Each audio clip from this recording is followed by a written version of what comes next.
Hi guys, welcome back to our channel. So in today's video, we are going to show you how you can make a stacked column chart. And what is a stacked column chart? So a stacked column chart in Power BI displays the total values of different categories with each column divided into segments representing subcategories, allowing for the visualization of the composition of each total value within a single column. So to make a stacked column chart visual, you're going to select this stacked column chart from here,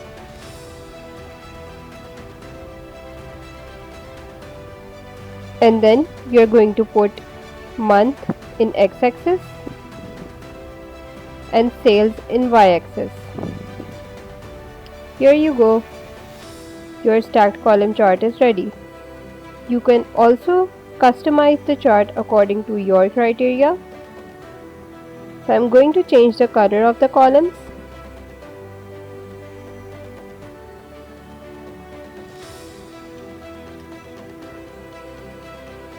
and I'm going to increase the size of the values, and I'm going to bold them. That's it. My stacked column chart is ready. I hope this video was helpful for you. See you in the next video.